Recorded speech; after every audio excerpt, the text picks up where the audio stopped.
महाभारत महाभारत महाभारत।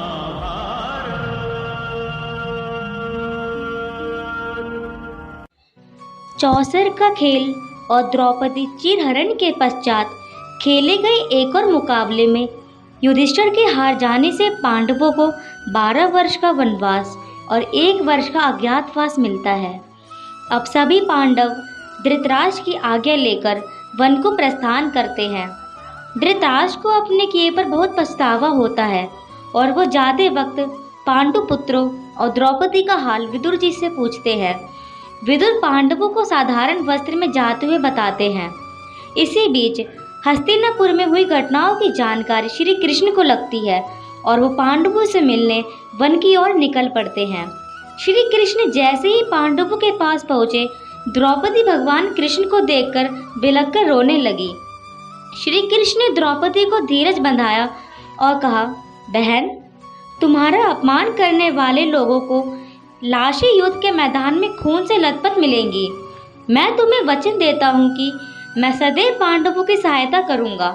श्री कृष्ण के साथ आए द्रौपदी के भाई धृष्टद्युम्न भी अपनी बहन को सांत्वना देकर पांडवों से विदा हुए। वन में एक दिन द्रौपदी के आश्रम के बाहर एक सुंदर फूल उड़ता हुआ आया और उस फूल को देखकर उसने भीमसेन से ऐसे फूल लाने को कहा। भीमसेन द्रौपदी की इच्छा पूरी करने के लिए वन में निकल पड़े और एक विशाल बाग में पहुंच गए। उस बगीचे में एक वानर उस बगीचे के अंदर जाने के लिए रास्ता रोके खड़ा था। भीम ने बंदर को रास्ते से हटने को कहा तो वानर ने हटने से मना कर दिया। अब भीम ने अपना परिचय दिया कि वो कुंती पुत्र कुरु वंश वीर हैं। वानर ने कहा, देखो भाई, मैं बूढ़ा हो चला हूँ, मैं अपनी जगह से हिल भी नहीं सकता हूँ, इसलिए यदि तुम्हें जाना हो तो मेरे ऊपर से लांग कर चले जाओ।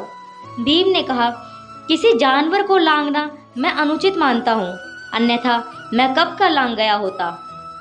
अब वानर ने कहा, भाई, मुझे ये बता दो कि वो हनुमान कौन था जो समुद्र को लांघकर लंका चला गया था। अब भीम को गुस्सा आ गया और बोला, तुम जानते हो तुम किसके लिए बोल रहे हो? तुम महावीर हनुमान को नहीं जानते। यहाँ से हट जाओ, अन्यथा मुझसे बुरा कोई नहीं होगा। अब वानर ने करुण स्वर में कहा, ठीक है शूरवीर, इतना क्रोधित ना हो। अगर तुम्हारा मुझ पर से लांघना अनुचित लगता है तो मेरी पूंछ को हटाकर एक तरफ कर निकल जाओ। भीम ने वानर की पूंछ पकड़ी और उठाने लगे, लेकिन उनसे वो पूंछ टस से मस ना हुई। अब उन्होंने अपने शरीर का सारा जोर लगा लिया, लेकिन पूंछ को हिलाने में नाकामयाब रहे। अब भीम ने मन में सोचा कि इस धरती पर मुझसे बलशाली ये वानर कौन हो सकता है, और उसने वानर से अपना परिचय पूछा। वानर ने कहा, पांडुवीर भीम, मैं ही हनुमान हूँ।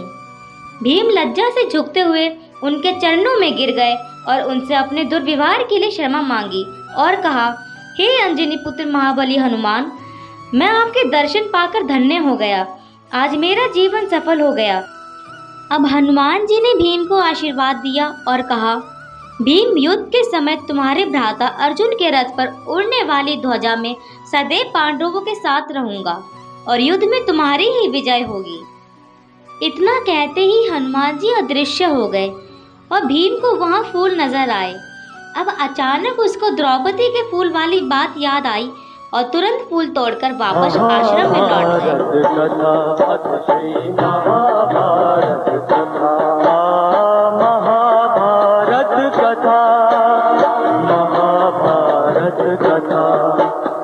कथा है पुरुषार्थ की, ये स्वार्थ की, परमार्थ की, सारथी जिसके बने श्री कृष्ण भारत।